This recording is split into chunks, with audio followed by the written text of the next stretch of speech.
Hello students, welcome back. So today we are going to start our new chapter called Electrostatics, Part 1 from the subject Physics of Standard SYJC Science. And today we are going to see the topics which are related to applications of Gauss law. Yeah. So this particular electrostatics is, I can say, the extended part of your 11th electrostatic. Okay.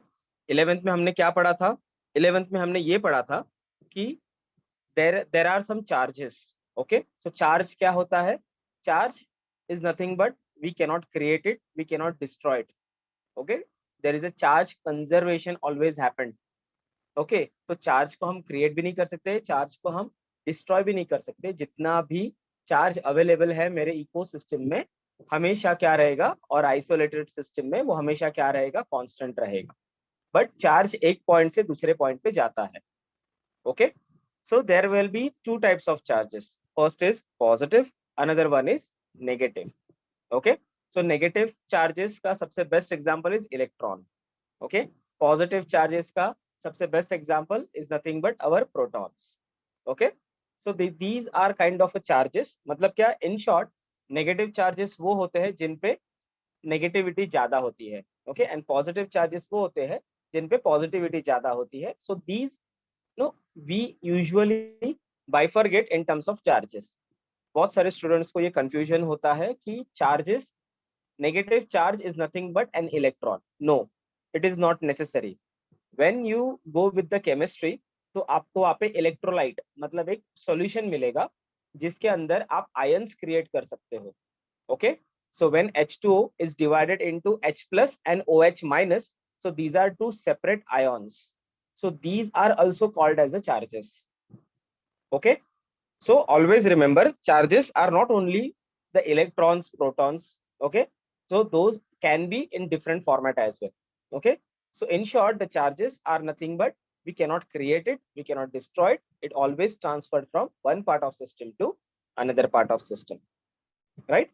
तो उसके बाद हमने ये देखा था कि charge हमेशा क्या करता है, एक kind of electric lines of forces बाहर निकालता है. Okay, and charge also, there is one more important property of the charges. Charge always and always started generated on the surface of my object. Okay, कभी भी charge inside the object generate नहीं होता.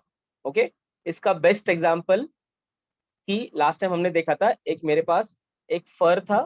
Okay, and I have one rod. Okay, एक फर का cloth था and I have one, I can say the glass rod. जब मैंने वो पर्टिकुलर ग्लास रॉड को वो फर के क्लोथ पे जब थोड़ा सा रब किया एंड देन एक नॉर्मल पीस ऑफ पेपर के पास में वो पर्टिकुलर ग्लास रॉड लेके गया, so at that point of time वो particular piece of paper attract हुआ towards my glass rod. Okay, so why it happened? Because when I rub that particular glass rod on the fur cloth, so there are some charges which are gone from, so I can say the negative charges are moved from my glass rod to that particular fur cloth. So in this process what happened? Now there is a positive charge because the number of positive charge are more than the negative charge. That's why the rod become positively charged. Okay, and there are some extra electrons, sorry, there are some extra negative charges were present on the, I can say, the piece of paper. So wo particular glass rod was positive, that piece of paper I can say the negative, hence there is a attraction take place. Okay, so आपको पता होगा कि opposite charges always attract, positive similar charges always repel. Okay, so with help of that I got to know that this particular charges should have some kind of attraction and repulsive property. Okay, now with help of this particular attraction and repulsive property, there has to be some kind of a, I can say, imaginary force जिसको हम बोलते हैं electrostatic force. Okay, so according to Coulomb's law जो हमने 11th में पढ़ा था, according to Coulomb's law the electrostatic force is always exist between 2 point electric charges at rest. Okay, so उनका जो इक्वेशन था, that is nothing but force is directly proportional to the product of charges of their magnitude and inversely proportional to square of the distance between them. तो जितना ज्यादा उनके बीच में distance होगा उतना कम मेरा इलेक्ट्रोस्टैटिक फोर्स होगा, बट जितना कम डिस्टेंस होगा उतना इलेक्ट्रोस्टैटिक फोर्स ज्यादा होगा, right? So there has to be some kind of a electrostatic field जिसके वजह से I can say there is a attraction and repulsion is taking place, right? So this particular field को हम बोलते हैं electric field, और ये electric field हमेशा कैसे प्रोड्यूस होती है? Because of charge particles, okay, और बिकॉज ऑफ चार्जेस। तो ये पर्टिकुलर जो चार्जेस हमारे पास होते हैं, तो ऑब्वियसली इनका आई कैन से प्रभाव, ओके, या इनका इफेक्टिव फील्ड कितने हद तक है या कितने दूर तक है, इसको अगर मुझे एक पर्टिकुलर आई कैन से डायग्राम में प्लॉट करना होगा या मुझे दिखाना होगा या मुझे शो करना होगा, तो हमें हमेशा एक चीज की जरूरत होती है जिसको हम बोलते हैं electric field, okay. So one charge is having its own electric field, और उसको हम रिप्रेजेंट करने के लिए हम यूज करते हैं electric lines of forces, okay. जैसे आपने देखा रहेगा कि मैग्नेट, बार मैग्नेट, ओके, जिसमें एक नॉर्थ होता है एक साउथ होता है, पर आपने देखा रहेगा कि उसके साइड उसके साइड में हमेशा there are some concentric rings हम बनाते हैं, which shows that particular magnet is having that particular magnetic field. So उसका magnetic field जैसे जैसे आप दूर जाओगे मैग्नेट से उतना कम हो जाता है, बट जैसे जैसे आप पास आओगे वो मैग्नेट का जो number of lines of force, जो रिप्रेजेंटेशन है, वो डेंस हो जाता है, right? And these number of lines of forces are actually used to represent my electric field, okay? And this particular electric field, okay, at any point, जैसे एक मेरे पास charge है, जितना मैं क्लोज रहूं वो पर्टिकुलर चार्ज के, उतना इलेक्ट्रिक फील्ड का जो इंटेंसिटी होगा वो ज्यादा होगा, ओके। जितना मैं पर्टिकुलर वो चार्ज से दूर जाऊं उतना ही क्या होगा, वो पर्टिकुलर फील्ड का इंटेंसिटी, वो पॉइंट का इंटेंसिटी क्या होगा, कम होगा, ओके।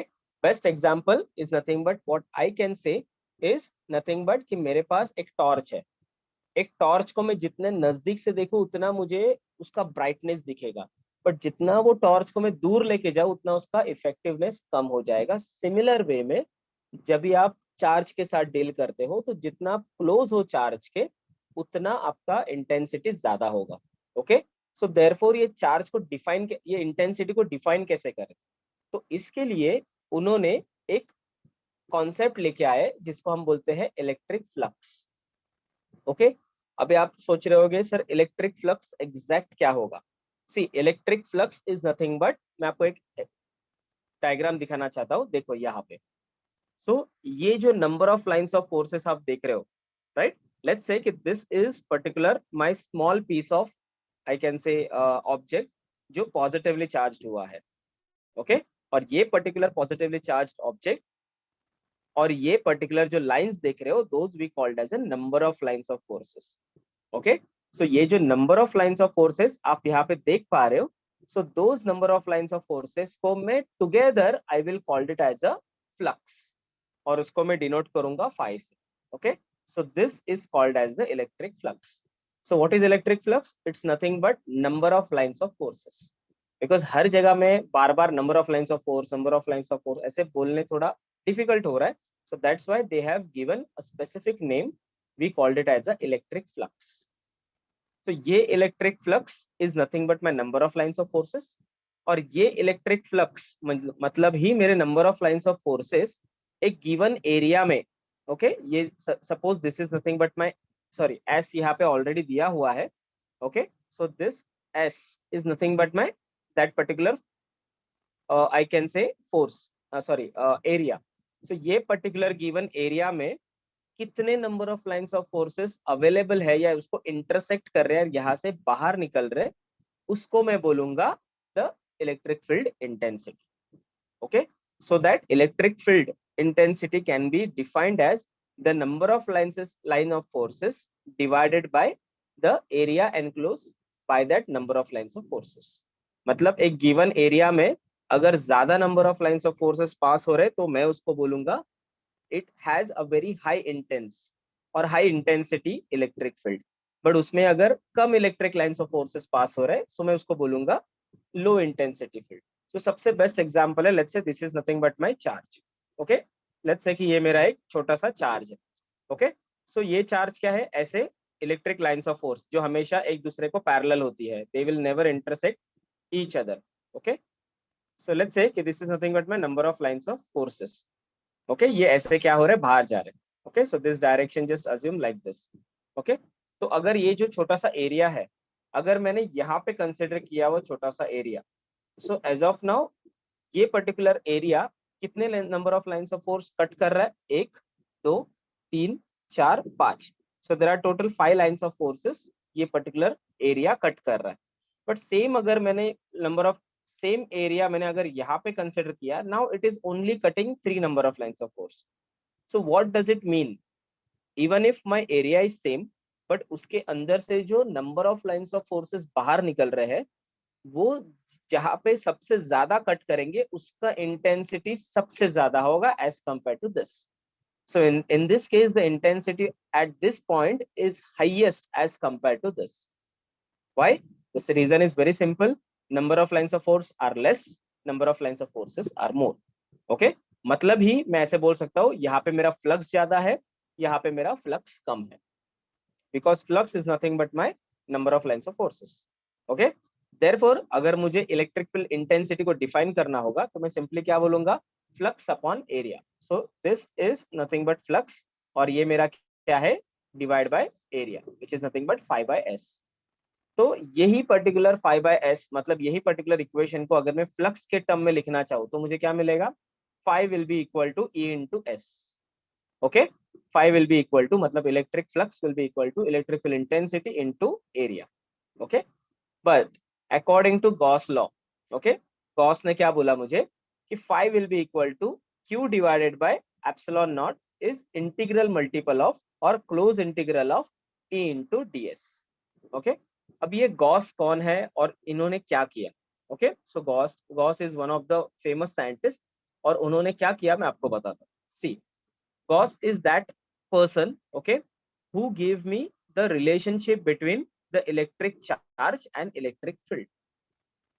Okay, again मैं बता रहा हूँ, Gauss is that particular person who gave me the relationship between electric charge and electric field. तो आप बोलोगे सर हमने तो कुलोम्स पढ़ा था। सो कुलोम ने क्या किया, कुलोम ने क्या किया, कुलोम ने आई कैन से रिलेशनशिप दिया between electric charge and force, जिसको हम बोलते हैं इलेक्ट्रोस्टैटिक फोर्स और coulomb force. Okay, so the way he gave the idea about or relationship between the electric charge and electric force, similarly हमें यहाँ पे गॉस ने किसके बारे में बताया है, इलेक्ट्रिक चार्ज और इलेक्ट्रिक फील्ड के बारे में बताया है। ओके, सो जितना ज्यादा मेरा इलेक्ट्रिक चार्ज होगा उतना ज्यादा मेरा उसका इलेक्ट्रिक फील्ड होगा। Okay, but this electric field is dependent on some things. Okay, but वो किस पे डिपेंडेंट है, कैसे है, वो हमें जानना है ये गॉसियन आई कैन से गॉस थियरम से। ओके, सो आपने यहाँ पे गॉस थियरम तो आपको पता चल गया। ओके, कि गॉस ने क्या किया, सिंपली इलेक्ट्रिक चार्ज और इलेक्ट्रिक फील्ड के बारे में उन्हें रिलेशनशिप एस्टेब्लिश किया। ओके, तो गॉस थियरम में जो हमने ऑलरेडी 11 में पढ़ा है, उसमें उन्होंने ये बताया है कि गॉस ने क्या किया, एक ऑब्जेक्ट लिया, ये ऑब्जेक्ट पे उसने पॉजिटिव चार्ज प्रोड्यूस किए। There are number of ways that I can create the charges on the surface of given object, like rubbing, then I can touch some highly positive, I would say the object to that particular object. Okay, so there are number of ways that I can make that particular object positively charged. So वैसे ही मैंने एक छोटा सा object क्या किया, positively charge किया। Let's say कि मैंने यहाँ पे एक ऑब्जेक्ट लिया, वो है मेरा पॉजिटिवली चार्ज किया। ओके, अब ये ऑब्जेक्ट से क्या हो रहा है, देयर आर, जैसे ये पॉजिटिव चार्ज हो गया वैसे उसके सारे जगह सारे एंड से क्या होने लगे, इलेक्ट्रिक लाइंस ऑफ फोर्स बाहर निकलने लग गए, and that has to be a radial electric lines of forces. Okay, तो सारे फोर्सेस अभी क्या होने लग गए, बाहर निकलने लग गए, और the direction has to be outward because this become positively charged. So there are two places, एक है अंदर वाला प्लेस, दूसरा है बाहर वाला प्लेस। सो अंदर वाला प्लेस, यहाँ पे the electric field, okay, the E is always equal to 0। Okay, यहाँ पे मेरा जो इलेक्ट्रिक फील्ड होगा that is always is equal to 0। right? Why? What is the reason that this particular inside the electric field is always equal to 0? Why? Can you tell me why the electric field inside the object is 0? Because inside the object there is no charge is produced. Okay, because the charge is the only property of surface. Inside that particular object there is no charges are produced. That's why the electric field inside the object is always 0. Okay, so this is a JE question. Okay, so always remember the inside field of an object is always equal to 0. So what is left then? The external. Okay, so यहाँ पे क्या है, मेरे सारे positively charge है, तो obviously because of that what is happening, this particular charge is nothing but happening, and because of that क्या हो रहा है, यहाँ पे पूरा इलेक्ट्रिक लाइंस ऑफ फोर्सेस आ रहे हैं and the electric field is started developing which is outside the और near to the object. Okay, but मैंने जैसे आपको बोला था हमेशा कि electric lines of forces always depends on कि आप कितने एरिया पे और कितने नजदीक हो वो पर्टिकुलर चार्ज ऑब्जेक्ट के. अगर आप नजदीक हो लाइक दिस तो your intensity will be very high, but अगर आप थोड़ा सा दूर जाते हो तो थोड़ा इंटेंसिटी लो होता है, थोड़ा और दूर जाते हो तो इंटेंसिटी और लो होता है, थोड़ा और दूर तो और लो. तो ये सारी चीजें हम कैसे बताएं? तो इसके लिए गॉस ने क्या किया कि जो मेरा सरफेस है या जो मेरा ऑब्जेक्ट है उसके ही करस्पॉन्डिंग मुझे एक काइंड ऑफ इमेजिनरी ऑब्जेक्ट बनाना होगा. इसका मतलब क्या कि अगर ये मेरा स्फेरिकल ऑब्जेक्ट है तो मुझे यहाँ पे स्फेरिकल ऑब्जेक्ट ही बनाना होगा. अगर ये मेरा सिलेंड्रिकल ऑब्जेक्ट है तो मुझे उसके अकॉर्डिंग सिलेंड्रिकल ऑब्जेक्ट ही बनाना पड़ेगा, लाइक दिस. ओके, सो ये जो सिलेंड्रिकल या इमेजिनरी ऑब्जेक्ट जो मैंने बनाया उसको हम बोलेंगे गॉसियन सरफेस. सो ये जो बाहर वाला पार्ट है जो इमेजिनरी है उसको हम बोलेंगे गॉसियन सरफेस, राइट? और ये यूज क्या है गॉसियन सरफेस का? अगर मैंने ये एक पर्टिकुलर गॉसियन सरफेस नहीं निकाला so it's very difficult to find कि ये पर्टिकुलर पॉइंट पे इंटेंसिटी कितना है.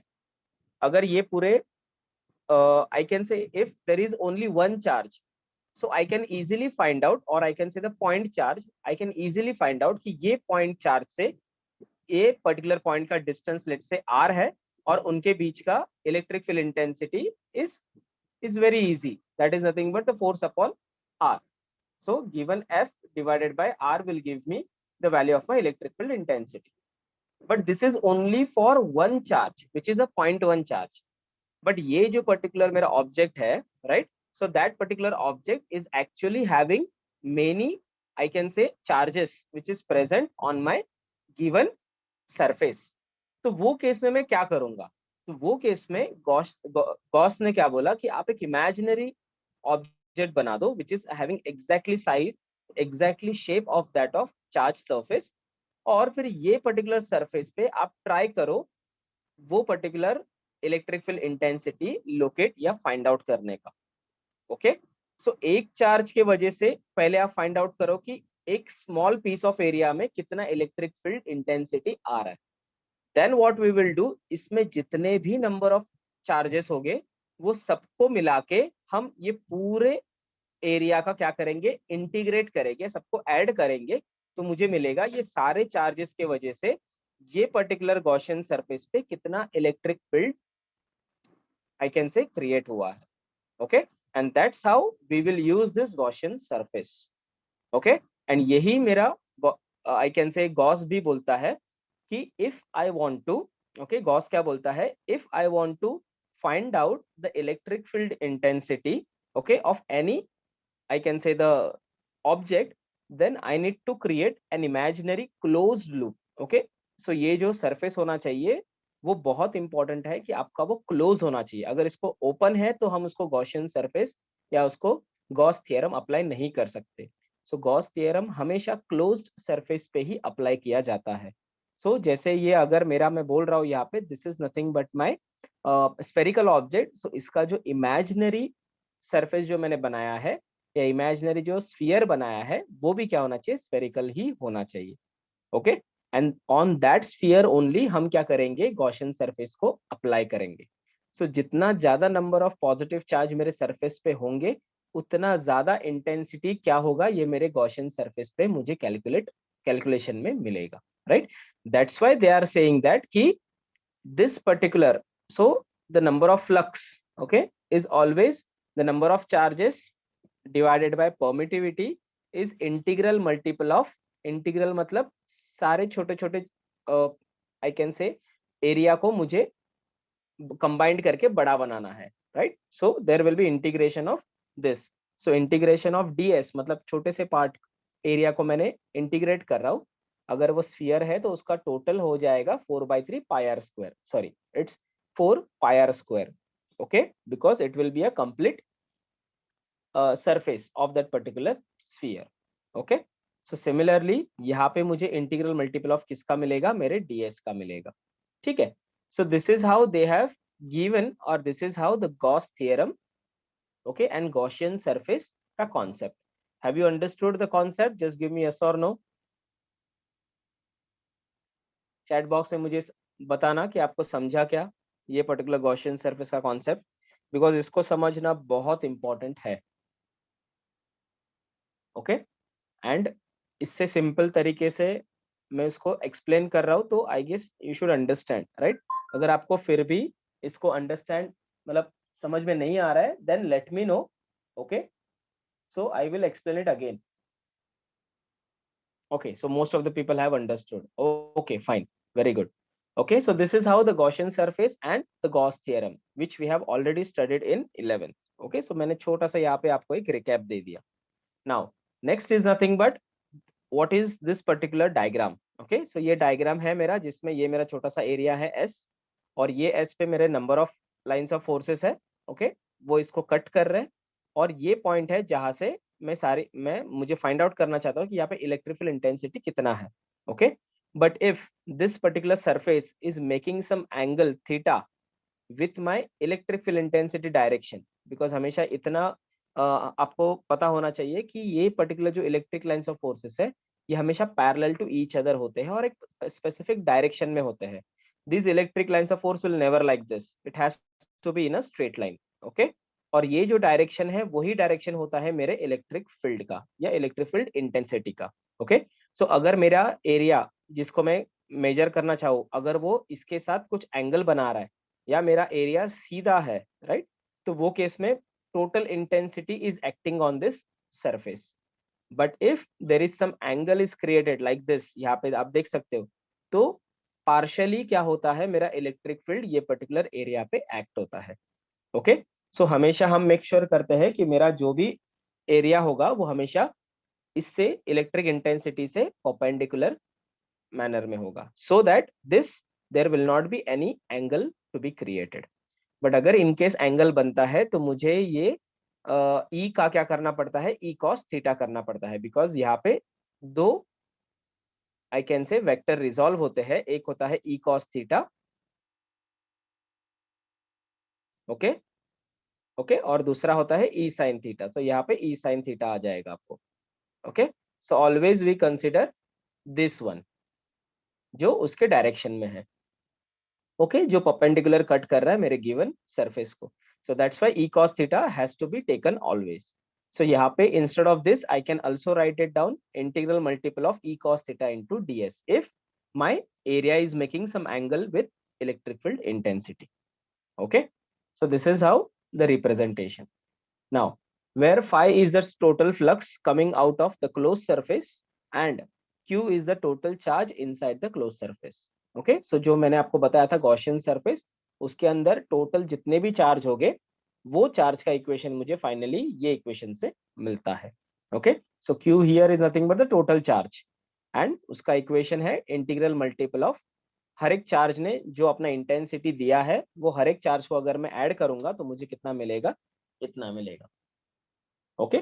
So that is how my Gaussian I can say theorem, Gauss theorem I can explain, right. Okay, let's move to the next. Okay, now अभी यहाँ पे क्या important है, जैसे मुझे पता चल गया कि हाँ गॉसियन सरफेस का हेल्प लेके I can define the electric field and the relationship between electric charges. तो जैसे ही मुझे पता चल गया कि गॉसियन सरफेस बनाना पड़ता है, so there has to be some imaginary object. So मेरे पास there are some definite shapes available of objects like sphere, like cylinder, like plate.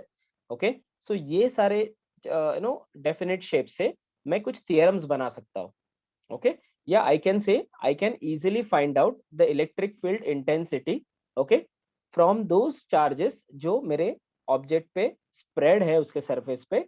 और वहां से अगर मैं एक आर डिस्टेंस या स्मॉल आर डिस्टेंस लेता हूँ, तो any point outside that particular sphere I should able to find out the electric field intensity. Okay, so ये particular I can say theorem का और ये पर्टिकुलर एप्लीकेशन का यही एक इम्पोर्टेंस है कि अगर मैंने पॉइंट यहाँ पे ले लिया, या मैंने पॉइंट अगर लेट्स से यहाँ पे ले लिया, पॉइंट मैंने यहाँ पे ले लिया, और लेट्स से अज्यूम करो कि लेट्स से मैंने पॉइंट यहाँ पे ले लिया which is nothing but P. तो जैसे ही मैंने पॉइंट यहाँ पे ले लिया, तो इसका ये जो डिस्टेंस है, so that distance is nothing but my R. Okay, so ये आर डिस्टेंस जो मेरा है, सो ये आर डिस्टेंस पे ये जो पॉइंट लिया हुआ है, तो ये पॉइंट पे मुझे फाइंड आउट करना है कि because of this charge sphere what is the electric field intensity available over here. और वो मुझे मिलेगा यूजिंग दिस पर्टिकुलर डेरिवेशन.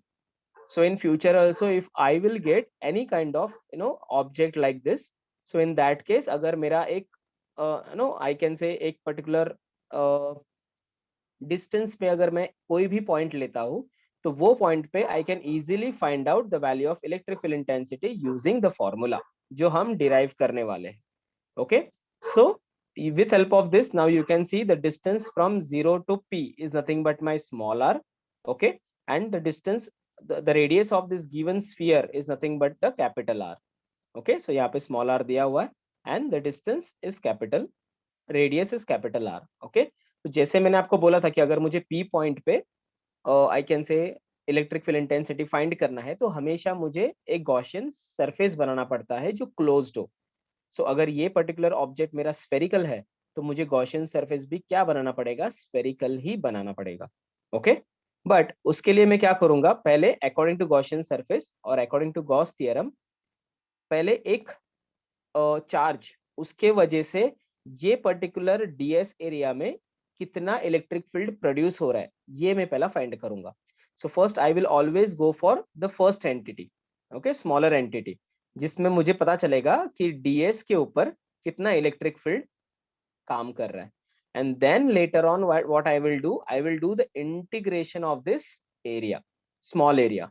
और जैसे मैं इसको integration of this small area करता हूँ, तो मुझे एंटायर पूरे गॉसियन सरफेस पे, गॉसियन सरफेस का मुझे आइडिया मिलेगा कि ये पूरे गॉसियन सरफेस पे कितना इलेक्ट्रिक फील्ड एक्ट कर रहा है because of all the charges which are present on the surface. Okay, and because of that we will use और we will take help from the Gauss theorem. Okay, चलो इतना तो पता चल गया. So this is the spherical charged I can say the object, और ये dotted line है that is my Gaussian surface which is imaginary.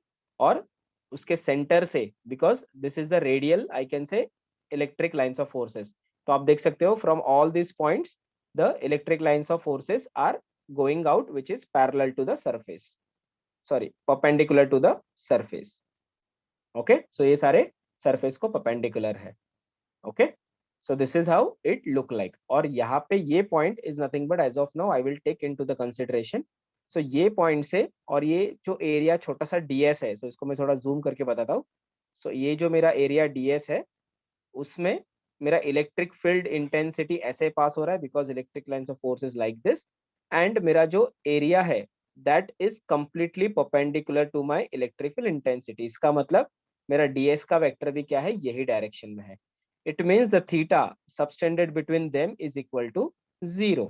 Therefore, there is no resolution of E is taking place. Therefore, E cos theta, मतलब E cos 0 is also equal to 1. So, cos 0 मेरा क्या होता है, sorry, cos 0 is equal to 1. Okay. So, therefore, जो मुझे output मिलेगा intensity का वो किसी रिजोल्यूशन में नहीं जा रहा है, सो मुझे डायरेक्टली फाइनली ई मिलेगा. Okay, in terms of that. Okay, चलो नेक्स्ट. नाउ थोड़ा सा थियरी पार्ट. एग्जैक्टली हम उसको डिराइव कैसे करेंगे। So in next part they have explain, ये जो सारी चीजें हमने ली है उसको थोड़ा सा उन्होंने थ्योरी में बताया है। So electric field intensity due to uniformly charge spherical shell और होलो स्फीयर। सो फर्स्ट मेरे को क्या करना पड़ेगा, consider a sphere of radius R, जो हमने ऑलरेडी देखा था, with centre O charge to uniform charge density which is sigma. Okay, so again there are some concept like linear charge density, okay, which is denoted by lambda. Then there is a surface charge density which is denoted by sigma, and there is a volume charge density. Okay, so linear charge density मतलब एक छोटा सा wire है और एक छोटे से wire पे जो जितने भी चार्जेस है लाइन से, ओके, सो ये all the charges per unit length we will get linear charge density. At the same time अगर एक मेरे given एरिया में जितने भी सारे पॉजिटिवली चार्ज चार्जेस है, तो एक छोटे से एरिया के लिए अगर मैं ये सेक्शन देखना चाहूँ तो इसमें कितने नंबर ऑफ चार्जेस प्रेजेंट है per unit area will give me the sigma which is surface charge density. At same time अगर मेरे पास एक वॉल्यूम है, ओके, तो ये पर्टिकुलर वॉल्यूम में मेरे पास कितने नंबर ऑफ चार्जेस अवेलेबल है, तो ये छोटे से वॉल्यूम से मुझे पता चल जाएगा, that is nothing but Q divided by volume. Okay, so therefore this is a volume charge density. So this is a linear charge density, surface charge density, volume charge density.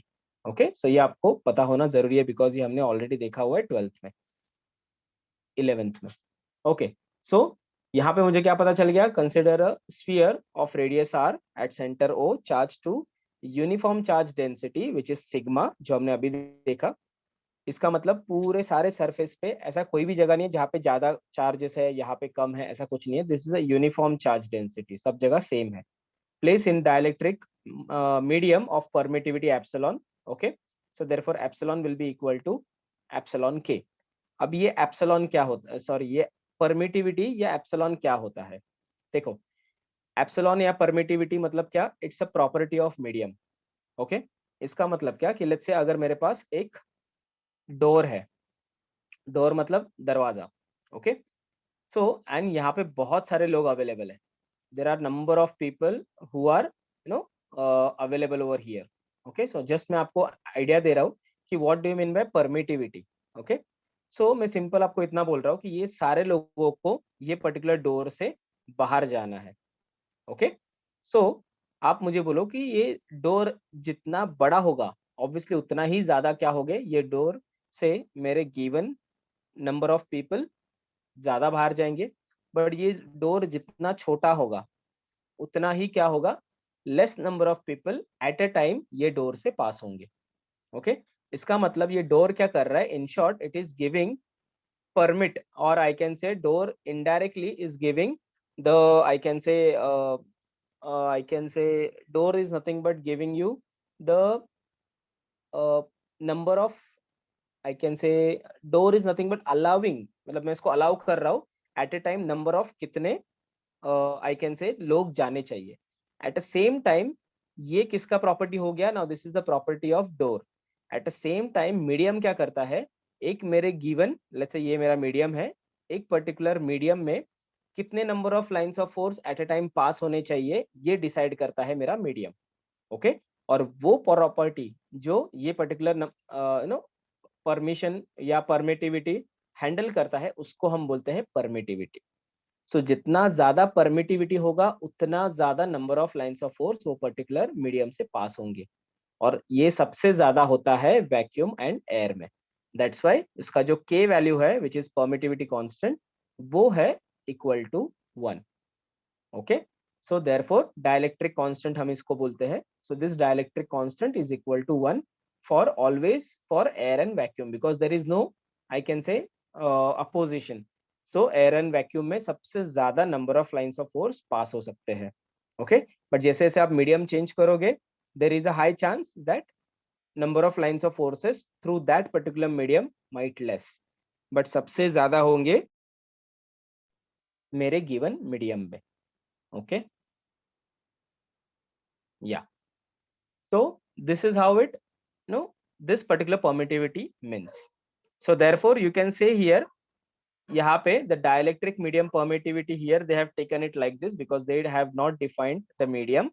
Therefore अभी मुझे क्या करना है, the total charge on the sphere. So total charge on the sphere कितना होगा, इतना। क्यों? Because surface charge density is charge upon area. So area को मैंने यहाँ पे लेके आया तो मुझे क्या मिला, Q will be equal to sigma into 4 pi r square. Okay, where 4 pi r square is the radius of my given small object. देखो यहाँ पे r कौन सा लिया है मैंने, स्फेरिकल जो ऑब्जेक्ट है जिसके ऊपर चार्ज प्रोड्यूस्ड हुआ है उसका मैंने एरिया लिया. Okay. Also the magnetic lines of forces, the electric lines of forces, which is line of forces, can also be given as the amount of charges per unit उसका permittivity. Okay. But यहाँ पे अगर मैं assume कर रहा हूँ कि मेरा परमिटिविटी वैक्यूम या एयर है तो के का वैल्यू अगर मैंने 1 डाल दिया तो एप्सिलॉन का वैल्यू मैं क्या लिख सकता हूँ, एप्सिलॉन नॉट लिख सकता हूँ. Okay. So by this equation I can easily find out कि number of lines of force मतलब ही magnetic flux is equal to charge divided by permittivity. Okay. But where charge is the total charge inside the close surface. Okay. So जो भी मैंने Gaussian surface बनाया है, आपको मैंने बताया होगा कि गॉसियन सरफेस मैंने कहाँ पे बनाया है. So this is the Gaussian surface. Okay. So ये जो मेरा है, so this is my Gaussian surface. So this is my Gaussian surface is dotted. तो ये गॉसियन सरफेस के अंदर क्या है मेरे, ये सरफेस पे सारे चार्जेस है. ओके. ओके. सो अब मैंने सिंपली क्या किया, Q is the total charge inside the closed surface. To find the electric field intensity at point P. Okay, so मुझे सिंपली क्या करना है, यहाँ पे फाइंड आउट करना है electric field intensity at a distance from the center of charge sphere. Okay, at a distance r. So यहाँ पे distance जो है, देखो यहाँ पे दिया उन्होंने r distance है P as of now from the center of charge. Okay, now imagine a concentric Gaussian surface for r passing through the P. तो मैंने ये जो डॉटेड लाइन से मैंने क्या किया, कॉन्सेंट्रिक एक इमेजिनरी स्फेरिकल ऑब्जेक्ट बना दिया. नाउ उसको ही हम बोलेंगे Gaussian sphere. Now let ds be the small area around the P on the Gaussian surface. So मैंने ये छोटा सा क्या लिया, यहाँ पे एक गॉसियन सरफेस का छोटा पार्ट लिया इमेजिनरी. ओके. और उसको मैंने नाम दे दिया ds. अब मैं क्या करूंगा, ये ds के साथ the angle as I told you कि ये पर्टिकुलर जो electric field intensity as well as जो ds है वो क्या है, उनका जो वेक्टर है वो एक दूसरे को पैरेलल है. Therefore there is no angle is created. Therefore e cos theta मतलब cos theta is cos 0 is 1. So therefore e cos theta will be equal to e. तो यहाँ पे मैंने वही लिखा है, the angle between the direction of e and the normal surface ds is 0. Therefore the cos theta will be equal to 1. So therefore अगर मैं उसको वेक्टर से मैग्नीट्यूड फॉर्मेट में लिखना चाहूँ तो e ds cos theta will be equal to e ds. So यहाँ पे cos theta कैंसिल हो जाएगा. Okay, because cos theta is equal to 1. Therefore the flux, अगर मैं फ्लक्स के टर्म में ये दोनों को लिखना चाहूँ तो फ्लक्स डी फाई, बिकॉज यहाँ पे डी फाई क्यों लिया हुआ है, बिकॉज ये छोटे से एरिया के लिए मुझे छोटा सा फ्लक्स कट हो रहा है. तो flux d phi through the small area ds is nothing but equal to E d S. Okay. तो यहाँ पे क्या हो रहा है, अल्टीमेटली मेरा ये जो डी फाई है उसका मुझे इनडायरेक्टली इक्वेशन मिल रहा है E into D S. Okay, मतलब electric field intensity into small area ds. But ये डी फाई मुझे कैलकुलेट करके कुछ मिलेगा नहीं, तो मुझे total electric flux find out करना है. सो टोटल इलेक्ट्रिक फ्लक्स अगर मुझे फाइंड आउट करना है तो मुझे of that particular Gaussian surface तो मुझे क्या करना पड़ेगा, सबका इंटीग्रेशन करना पड़ेगा. So integration of small flux will convert into the total flux. So total flux will be equal to, now here यहाँ पे देखो ये इंटीग्रेशन थोड़ा सा ना अलग दिया हुआ है इसका साइड, तो इसको हम बोलते हैं क्लोज इंटीग्रल ऑफ. ओके, इसको हम बोलते हैं क्लोज सरफेस इंटीग्रल या close integral of. So close integral of E into D s. But E into D S का वैल्यू मुझे ऑलरेडी क्या मिला है, ई इंटू डी एस. तो मैं क्या करूंगा, close integral of E into D s. So therefore electric field intensity is constant. Okay, therefore वो कांस्टेंट मैंने बाहर निकाला और ये जो छोटा सा एरिया है उसको मैंने यहाँ पे क्या किया, क्लोज इंटीग्रेशन ले लिया. ओके. बट मुझे पता है कि ये छोटा सा पार्ट जो है that is the, I can say the small part of the Gaussian surface जिसका रेडियस है स्मॉल r. तो मैं क्या करूंगा, मुझे पता है कि अगर मुझे क्लोज इंटीग्रल या पूरे का अगर मुझे इंटीग्रेशन करना है and this small part is the part of a small sphere, So what I will do? I will do the integration like this. Okay, so total sphere का integration क्या होगा? मेरा total area of my given sphere, where radius is r is nothing but the Gaussian surface का radius. So therefore phi will be equal to E into 4 pi r square. Now what I will do? Now here q divided by, देखो यहाँ पे मैंने क्या किया, phi को मैंने already calculate किया था यहाँ पे q upon epsilon naught. So वही मैंने यहाँ पे क्या किया, use किया, q को मैंने replace कर दिया q upon epsilon naught and 4 pi r square. So therefore we know that q is also equal to sigma into 4 pi r square, जो मैंने यहाँ पे डिफाइन किया था. देखो q is equal to sigma into 4 pi r square. Similarly मैं क्या करूंगा, q का वैल्यू यहाँ पे sigma into 4 pi r square डाल दूंगा. Then after rearrangement, what I will get, E will be equal to sigma into 4 pi r square divided by 4 pi epsilon naught r square. So therefore E will be equal to sigma capital R square divided by epsilon naught r square. Okay, so इसका मतलब क्या कि radius of my actual object, okay, उसका भी square पे ये depend है intensity, as well as the radius of the Gaussian surface. इसका मतलब the distance from the center of that particular object, उसके ऊपर भी क्या है, मेरा इलेक्ट्रिक फील्ड डिपेंड है. ओके, सो देखो यहाँ पे आप देख सकते हो कि जितना कम मेरा ये आर स्मॉल आर होगा उतना ज्यादा मेरा इंटेंसिटी होगा. व्हाट डज इट मीन कि जितना क्लोज मेरा पी पॉइंट होगा जिसको मैं मेजर करना चाहूंगा उतना ज्यादा मुझे इलेक्ट्रिक फील्ड का वैल्यू मिलेगा, जितना दूर होगा वो उतना कम मुझे इलेक्ट्रिक फील्ड का वैल्यू मिलेगा. So based on these particular equation, now I have a two cases. एक है case 1, दूसरा है case 2. Okay. So for this particular, if point P lies on the surface of charge sphere, इसका मतलब कि there is no small r. मतलब जो भी मेजरमेंट करना है वो हम एक्चुअल सरफेस पे ही मेजरमेंट करना है मुझे इलेक्ट्रिक फील्ड इंटेंसिटी का. तो मुझे क्या इक्वेशन मिलेगा, R will be equal to capital R. Okay. This is the case where P lies on the surface of charge sphere. Therefore, अगर मैंने R को डाल दिया तो R will get cancel. Therefore, sigma square, so यहाँ पे एक R होना चाहिए. So Q into capital R divided by 4 pi epsilon R square will be equal to sigma divided by epsilon naught. So this is the value, or this is the equation of my electric field intensity where point P lies on the surface of charge sphere, and this is the maximum intensity. Okay, for JEE question they will ask where is the maximum intensity present on a given, I can say from the charge surface. So always remember the maximum intensity is always lies on the surface of the charged object. Okay, always remember the maximum intensity is always on the surface of the charged object. Okay, because वहां से ही मेरे charges produce हो रहे, तो जितना कम distance होगा उतना ज्यादा intensity ज्यादा होगा. Okay, and second case is nothing but if the point P lies inside the sphere, since there is no charges inside the sphere, therefore surface charge density is 0, therefore electric field is 0. And this is the reason अगर मैं particular sphere जो charge sphere है अगर उसके अंदर find out करना चाहूँ मेरे इलेक्ट्रिक फील्ड इंटेंसिटी को, तो हमेशा मुझे क्या मिलेगा, ई का वैल्यू हमेशा मुझे क्या मिलेगा, 0 ही मिलेगा. Okay, so these are the two cases which are specific for my uniformly charge spherical shell और हॉलो स्फीयर. भले ही वो भरा हो या खाली हो, बट उसका जो स्फीयर है उसके बाहर ही क्या होंगे, मेरे इलेक्ट्रिक फील्ड प्रोड्यूस होंगे. Okay, so what I did from this, what I have achieved from this particular derivation is like कि if I want to find out, अगर मुझे find out करना होगा electric field intensity, okay, due to a uniformly charged spherical shell or hollow sphere, तो वो case में मैं कोई भी पॉइंट पे अगर मुझे फाइंड आउट करना होगा इलेक्ट्रिक फील्ड, तो मुझे वो पॉइंट पे एक गॉसियन सरफेस या इमेजिनरी कॉन्सेंट्रिक स्फीयर बनाना होगा. And because of this concentric and imaginary sphere, finally what I will get, finally I will get the exact output.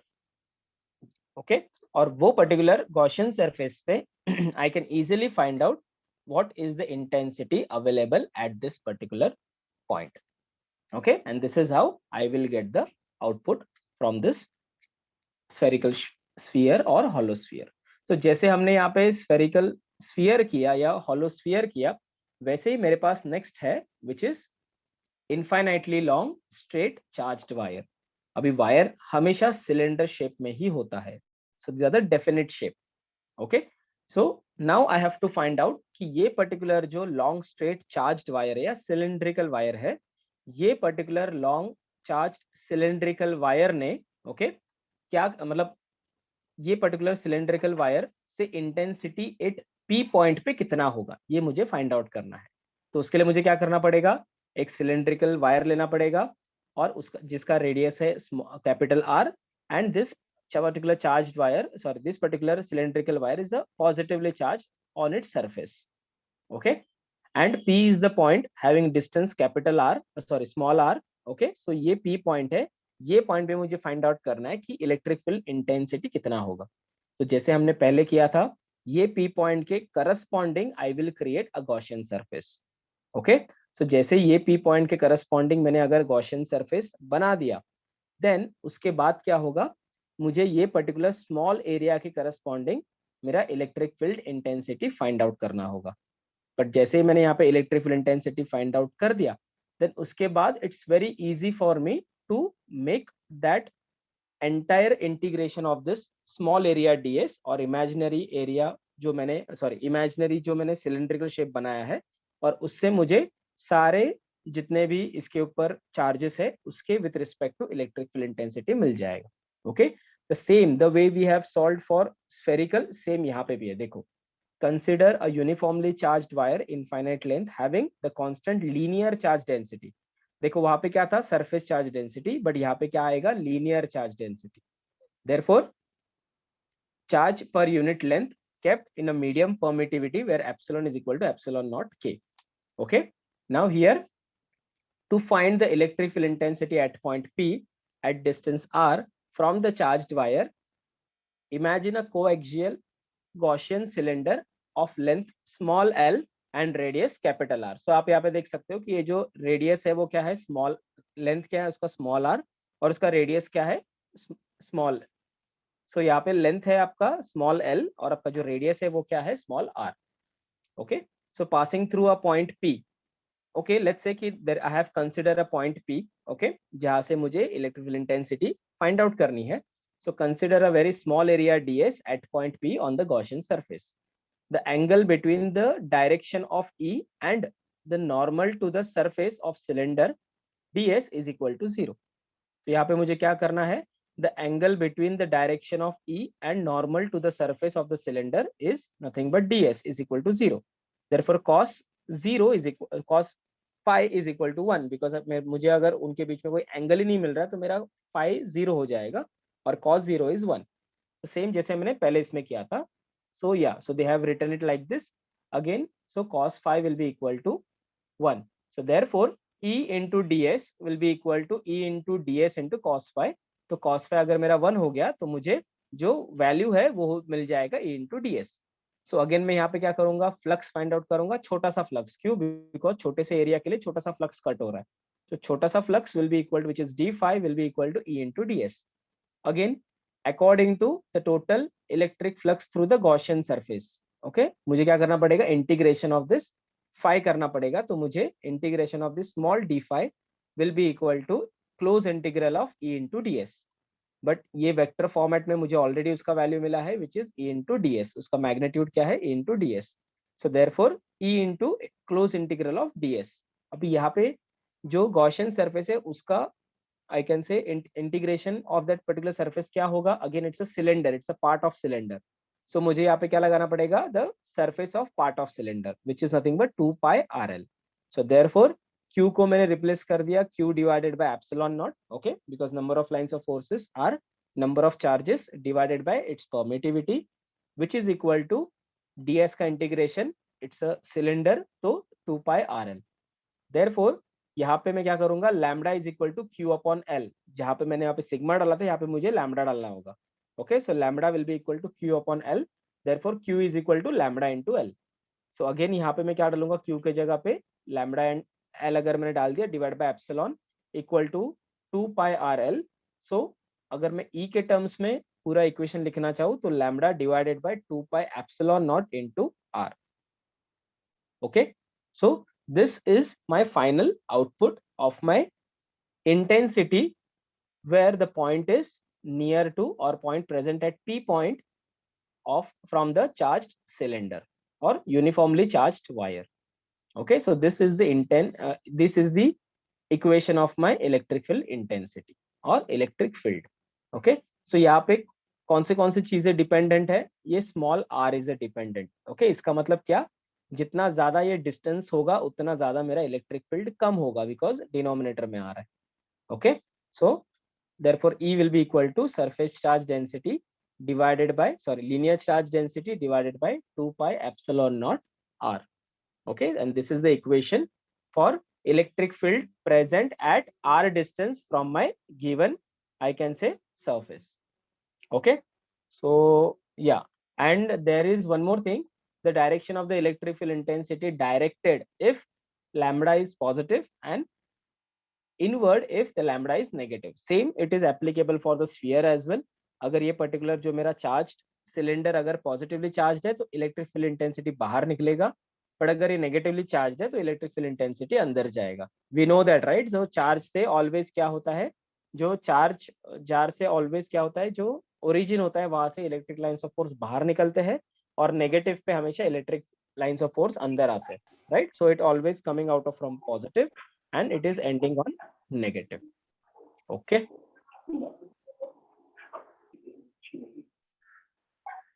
okay, thank you.